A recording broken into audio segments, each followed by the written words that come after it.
you know Jared Stidham in that you covered him. I did. Yep. Okay. Is there? We talked about this earlier with a Denver writer. Now, Bo Nix is erratic. Bo Nix is responsible for this team winning 15 games, but he is erratic. He seems to shine when it matters most, but up until that point, it can be a real disaster. Can you perform mental gymnastics to make you think that in a defensive battle, a steadier option at quarterback in Jared Stidham, conceivably steadier option, this is all, again, mental gymnastics, in a way, is an advantage, especially with a great offensive mind like Sean Payton at the helm? So I can't, even doing the mental gymnastics that you described, I can't twist myself into that pretzel where I come to the point where I say Stidham is actually an advantage over Nix. I think where you might be able to get yourself, if you're flexible enough, is to say that you might get close to breaking even. Because what Stidham might be able to do that maybe at times Nix has not is just play a little steadier. Just have the hands on 10-2, manage the game, take whatever plan that Sean Payton has implemented, screen heavy potentially. They are a team that is very reliant on yards after the catch. So if you can throw it short and not turn it over, you might be okay with that. Now, the drawback, and I think it's a significant one for Stidham, and this is assuming we have any idea how he's going to play, which we don't because he hasn't played in 2 years.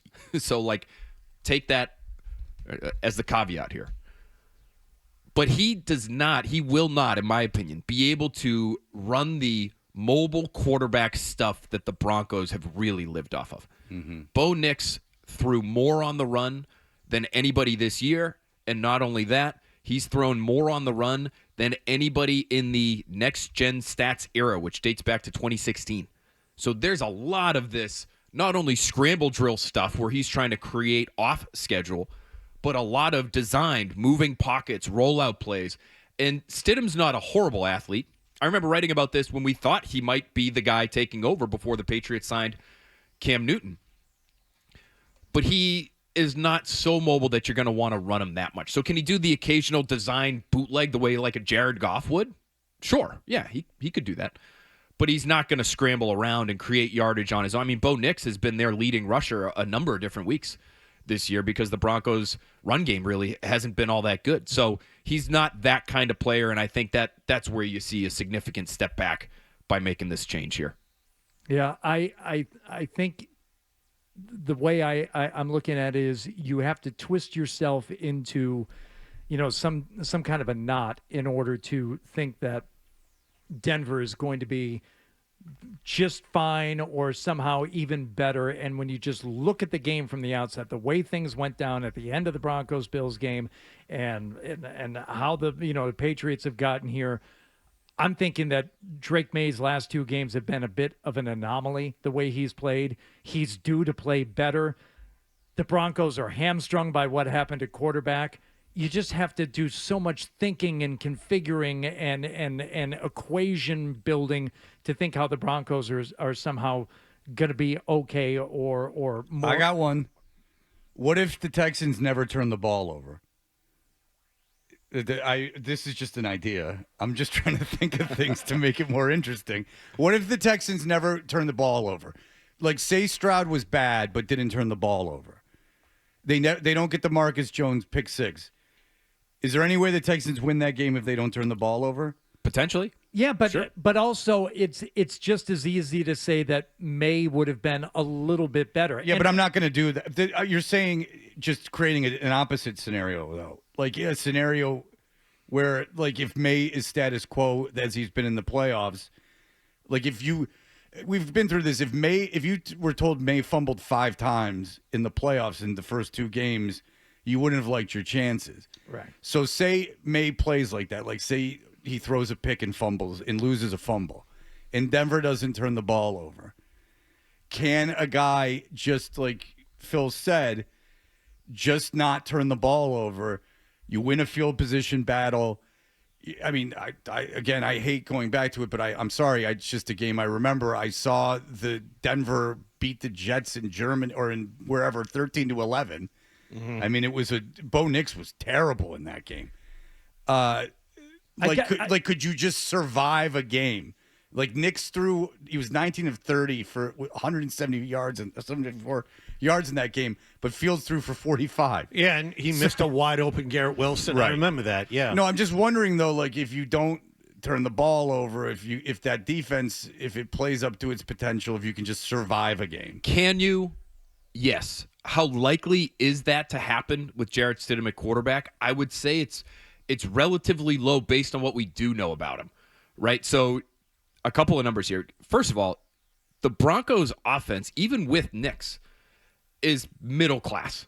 It's just not that good. They were 16th in points per drive this year. They were 19th in success rate. So they're a middle of the pack kind of group. And for Stidham, even though we have very little in the way of recent sample size on him, he's thrown 197 passes in his career.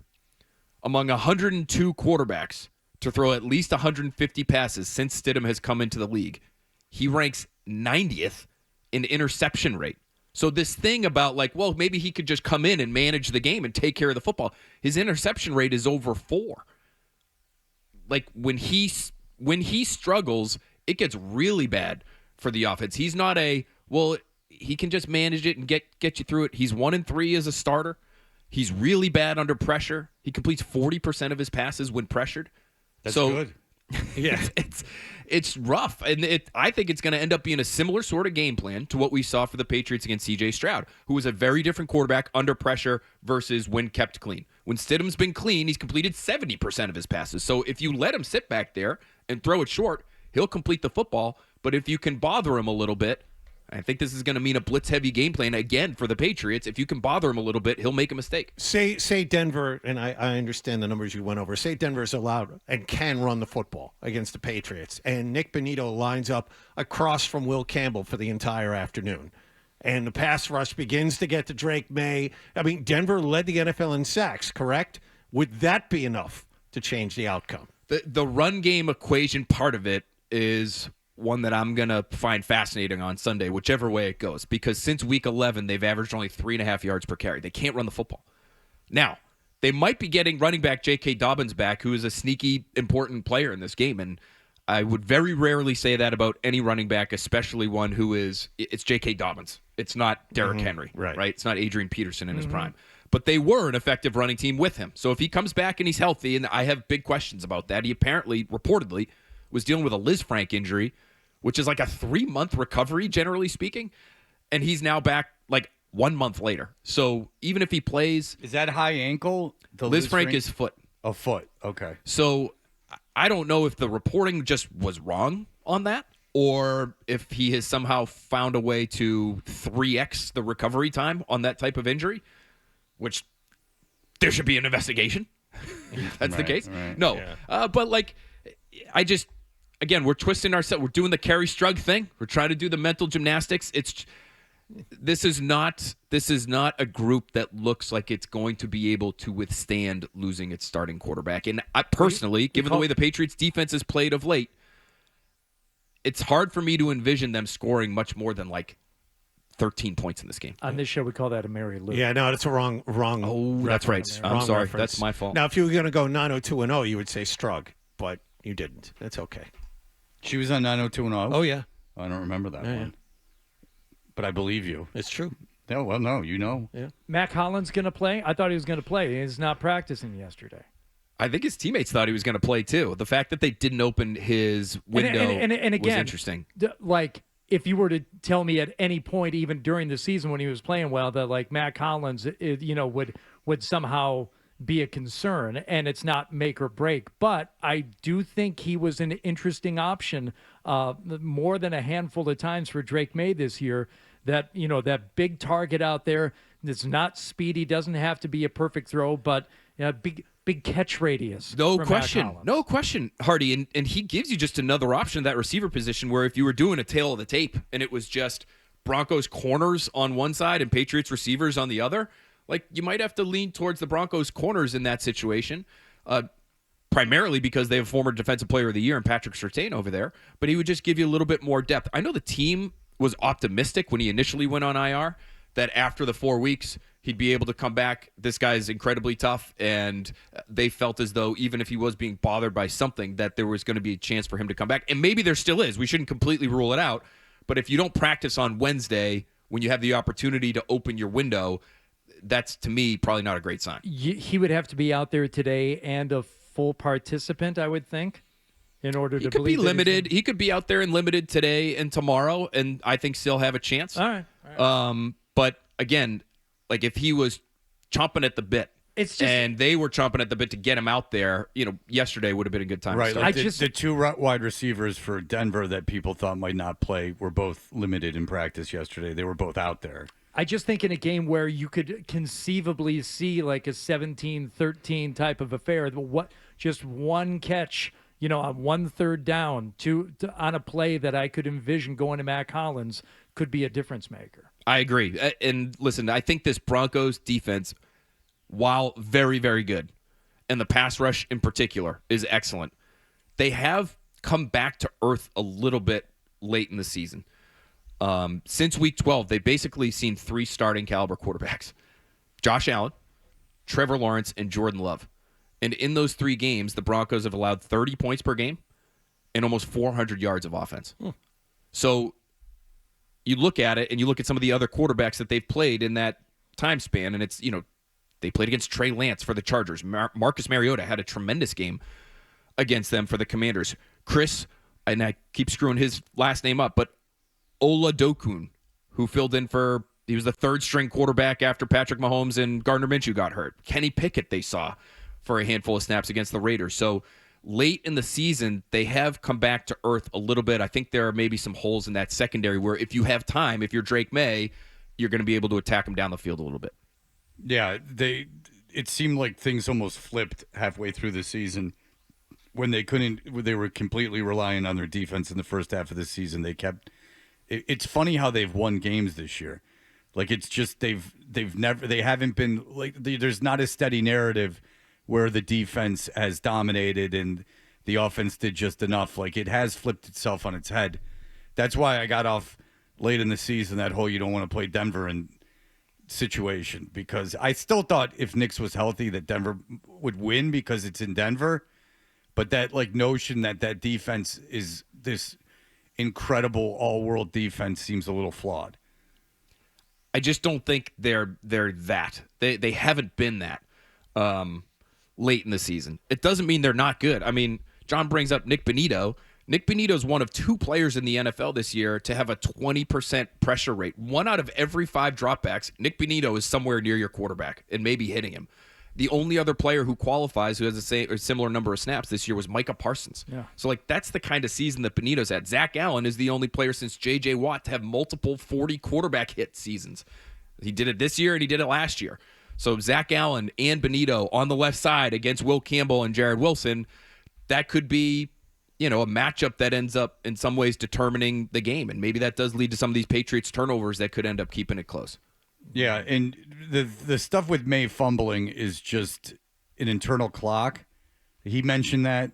It's just being aware of people in your, like, if you can't see him, just like kind of having a clock in your head. He seemed like he had, if I were to try and get inside his head, that he had an extra half second. And maybe all season long he's had that extra half second. He had trust. Oh, okay, he'll hold him off for X amount of time. And right. I just need another split second here to get this pass off, because on a couple of them they were close. I don't know that he knew the pressure was there, but it's like I got just a little more time here, and he didn't. Yeah, I think there are a couple where to me it's hard because you don't want to take away his ability to just feel as though he has time and space in the pocket to make a play down the field, because it's part of the reason they've been so good offensively this year is because he is in some ways unbothered by the rush. And you don't want him to take off running. You don't want him to turtle or take off running just because it's, these guys there's no shot I'm going to be protected on this play. So as soon as I get to the top of my drop,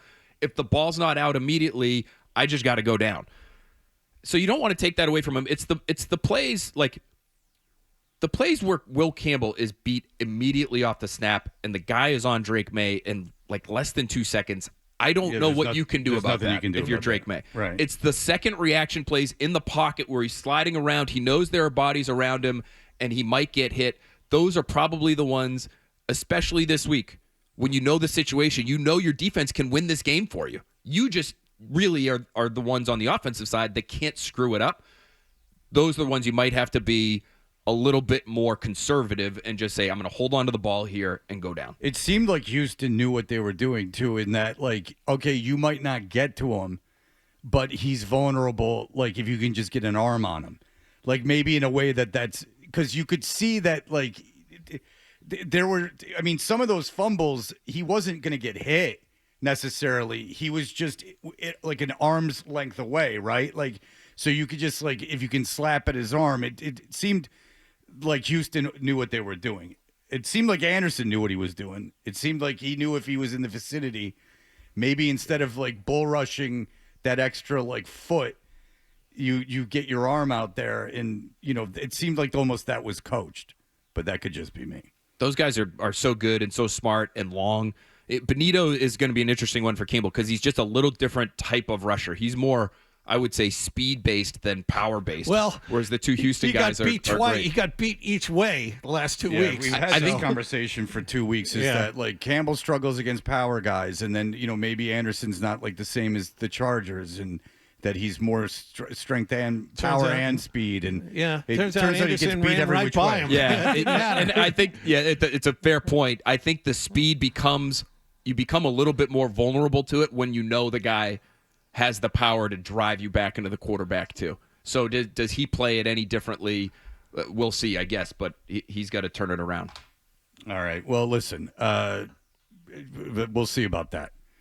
It's very controversial, the play of Will Campbell, but it doesn't seem that it would need to be because it gets pointed out by the analysts in every game. It's become part of the national storyline. Like when you watched the Charger game and you heard Collinsworth talking about Campbell over and over again. And then to the point where when you heard Romo and Nance, it was just part of the story. Like it was almost told to you like you knew. Mm-hmm. And as you know, Campbell has struggled. And as you know, like it was almost, it had gone from, hey, look at how Campbell's struggling in the wild card round to, as you know, Campbell struggled. So he's become, and I guess he was like despondent or something after the game, or certainly not enjoying the victory as much as his teammates on Sunday. So, I mean, it's like it or not, Campbell going into this game is going to be something being discussed during the game. Should you be listening to it on the radio or watching it on television? It just will be a matter of discussion. It is what it is. If you like that clip, and how could you not? Check out more videos from Toucher and Hardy here. Point slightly up and to the left. For more Patriots analysis and opinion, hit this playlist. Point slightly down and to the left. And for the latest from the Sports Hub, download at 985thesportshub.com.